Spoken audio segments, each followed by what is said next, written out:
We'll be using different Clonner stuff, different settings for creating different patterns, and let's start from Radial 1.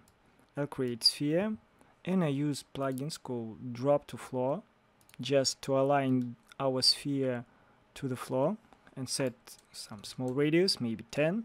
If you don't have that plugin, you'll have to do that using radius and similar value for P position Y axis, you'll get the same result, or just find drop to floor or any kind of these alignment plugins. So sphere, Clonner, set mode to radial, dropping sphere, and I duplicate this thing and maybe multiply by 10 radius.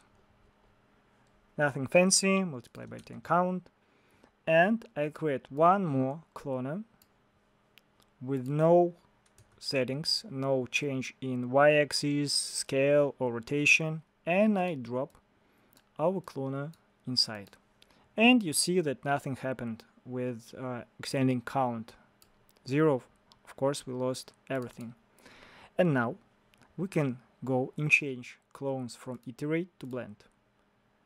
And you'll see that we have intermediate clones, and the number of clones is moving from the 50 to 5. Let me rename this to outer, this inner, and how we can see what it affects. You'll see the interpolation of Clonner count, and it's great because you have only 2 elements that affect all composition, and more of it, you can go and change, I think, transform and create different stuff, scale, so rotation, and you'll get very random looking results. I don't want to play with this, so one thing I want to change is to go to sphere, set radius to 20 to build the bigger spheres, shrink down auto count maybe to 25. Oh no, 25 is too low, let's keep up 50, but maybe spheres. Oh no, where we're going to radius, maybe up it, yes, and create this copy of clone. So we can use big. How to copy? You can use Ctrl+C or Command+C, Ctrl+V, standard Windows stuff, or you can hold Ctrl and left click and drag. You'll see that we get a row with plus, and we get duplicate, and Clonner small, point uppercase, and delete this space, Clonner small. And now we can go to spheres, set to 10, going to inner, up the radius 130, and up radius of outer element just to manage, so our small spheres will set in between of our big clones, and I up count by multiplying by 2. I'll create plane, change the orientation, and move it to the back of our elements. I'm using T shortcut for scale. Oh, I mean I move it into front, so if we have 22, I think we can set to 22 and it goes back. Now we can create camera with 0 position in everything except Z, 0 angle, move it back, go into the settings, and I set square composition. Zoom in and change focal length from 36 to 50, like a portrait stuff. After this, we can set our lighting, but before of it, I'll see one thing we didn't do. If we hide Alt and click, we'll see that our small spheres do not position right. They should be positioned right near plane, so I move it like this. I think it's about maybe 9. Plane we can go with 21, so there is no gap. 20. A small gap, I think we can use maybe 10. Yes, we have little cross, it's ok. Go into big, and now it's aligned as I want. So we build our composition. We can now control it only with inner and outer elements for small and big clones, and it's very handy. You don't need to tweak it more complex way. So let's go and start align this thing and set a simple materials. For the lighting setup, I'll prefer to use GPU render called Redshift, but you can use this technique and method in every render, even in standard or physical, but just to save you time, I use a more faster tool because I have GPU oriented workstation. So I dock this IPA, we'll have our composition, nothing fancy, create area light,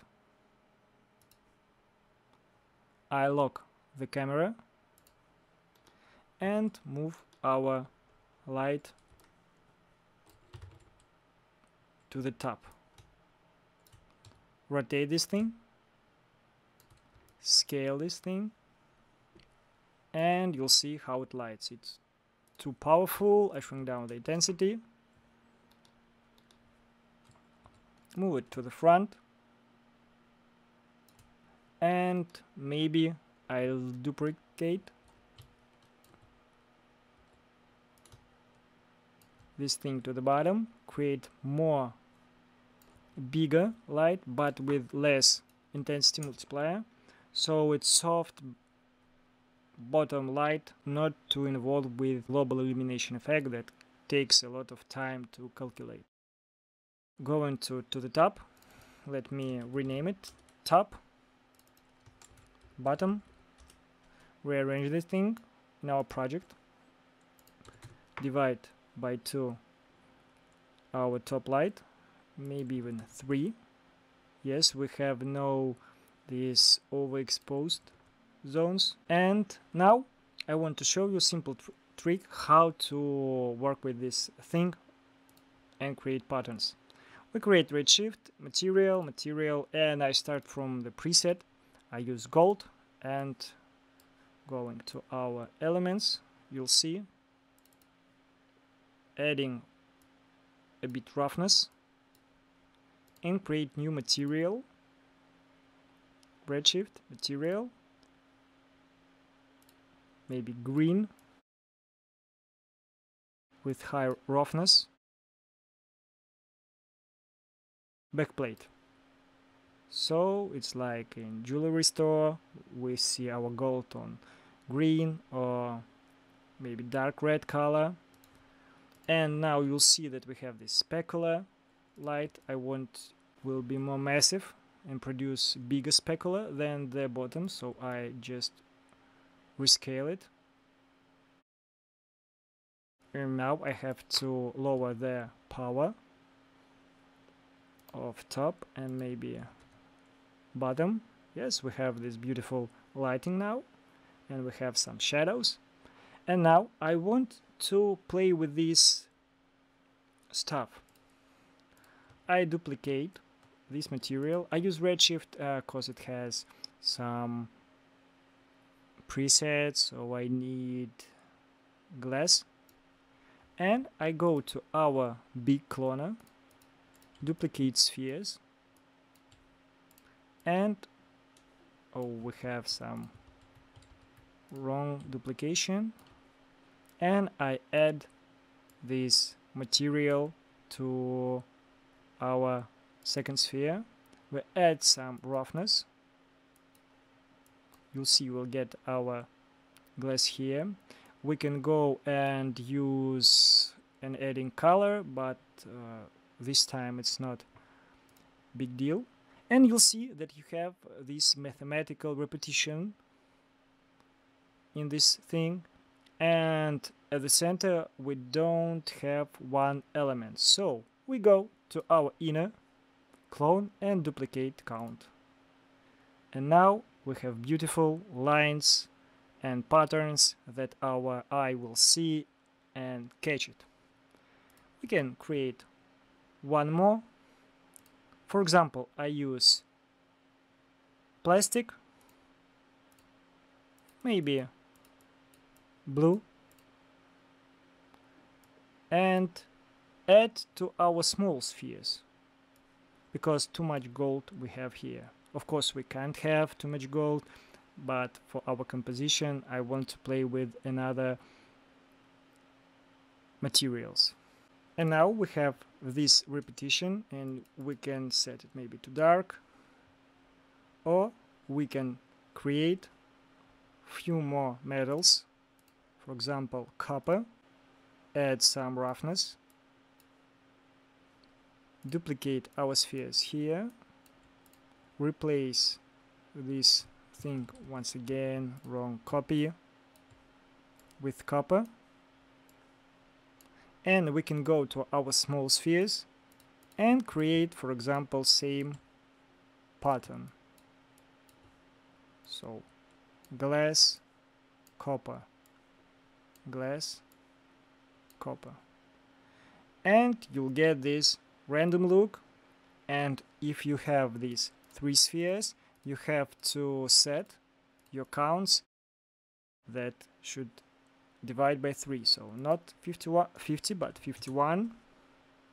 So we have symmetry, for example glass, gold, copper, glass, gold, copper, and not 100, that means 102, and this repetition here, not 10 but 12. And this thing you can manage your stuff, so we can go to our spheres, divide by 2, go into quartz and set it to 5, and you'll get this high contrast, beautiful radial pattern.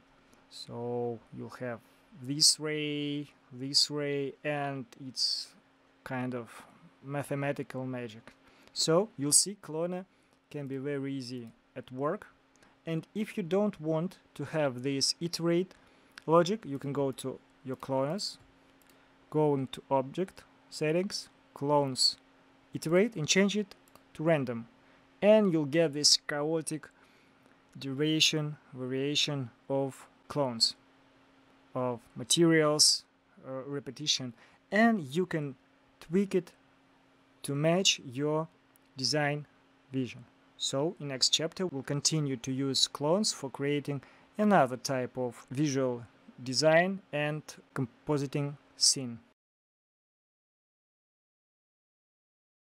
Now we keep playing with our Clonner setup, and I'll change the background, for example, to blue one, just to have some new color on screen. And you'll see that Redshift or Octane will produce just faster preview. You can work faster, but you can use any render you want, Arnold, V-Ray, it's up to you, because Clonner setup doesn't connect it with render you are using for visualization. Hide this small thing, just off it, go into big clone, and now I can delete this stuff, so I can use only one cloner, and instead of using Radial I go into Honeycomb, and you'll get this hex looking stuff.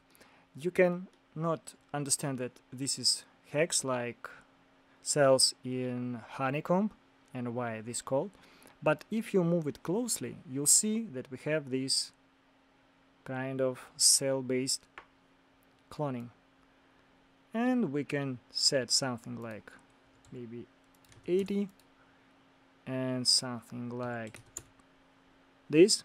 Now you can add colors, I mean count, set to iterate, and you'll get this kind of stuff. You can rotate if you want horizontal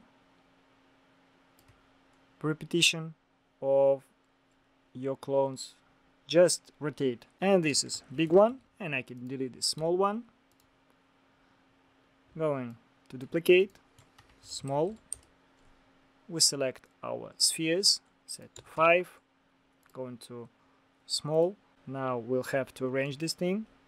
I'll hide with Alt left click here. We can arrange this thing, maybe I think 15. And now we'll see that our clones are intersecting, so we're going to take our small clone and arrange it in between, like this. White, white, glass, glass, copper, copper, white, white, and this gold. Sometimes you need this repetition, so I call the sequence of in your design, and it play a big role. But sometimes, as was shown before, we can off it by changing this iteration clone mode to random. You'll get this chaotic result. And for example, if you want to have more glass spheres in small cloner, or let me show you in big one because they are more visible here. You can just add more spheres here. I think this is too much. I want more copper stuff in small, and I duplicate this. I add this gold to the small and gold to our big clone. You'll see that it's pure random. It's looking like pure random. Of course, we know this. There are some algorithms. You can play with seed to generate new type of clone position and combination. Cloner can produce easily a lot of patterns than you can handle with few clicks and few settings. And we keep playing with this stuff, so I delete this small thing, I'm going to big, delete all the spheres, and create a cube. Now we're going to our big, and I shrink down the settings, maybe to 40. And now maybe even 80. Yeah, big ones. Now we have to arrange our cloner to the front. I delete this material. We change, for example, to something like, let me use some just dark color, and I never stop to repeat that using another render engine doesn't affect the logic of our method and working with clone. Now I use cubes. Let me go to another display settings just to not to see this overlay or overexposed image, and I want to set bigger focal length. It's like almost top view. And now I going from this honeycomb going to grid array. We have cube with 80, so I said going to per step and set 80, 80, 80. And now I have to manage one cube in the axis, and for example 10 here, going and set render instance for faster cinema working, or in further version you can use maybe multi-instance just to improve the speed of work. And you'll see it very It has no separation, so we add one digit in every stuff and we'll see that we have our grid. Now I create sphere with 80 radius, or maybe 40. You'll see we get this random look. Now I add, for example, platonic,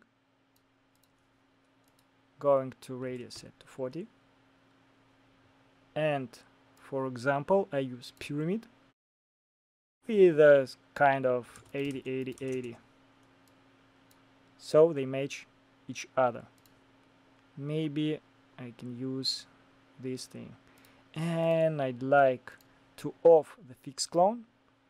Oh no, we'll keep this thing up, and you'll see that when fixed clone is working we can rotate our elements, but it doesn't affect into the clone. So I select our pyramid and holding Alt G to group this thing, and now if I rotate, you'll see that we have rotation in our cloner.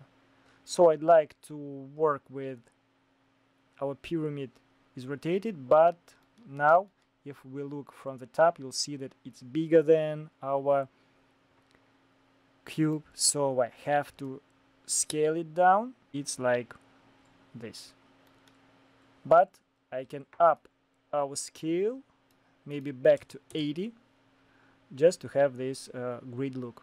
I can go and add our material. We need one more. For example, we have this jade, something like green, and we'll apply this thing to our segments. Jade doesn't look nice, so we're going to plastic and set it maybe to dark red. Oh, let's set to red. Add some roughness. We have this pure random thing. Now if we hit and set iterate, we have this interesting look with line by line going. Now we can add some elements in the width and you'll see nothing affect. But if we change our count to new, not 20 but 21, so it doesn't divide by 2, we'll have this diagonal look.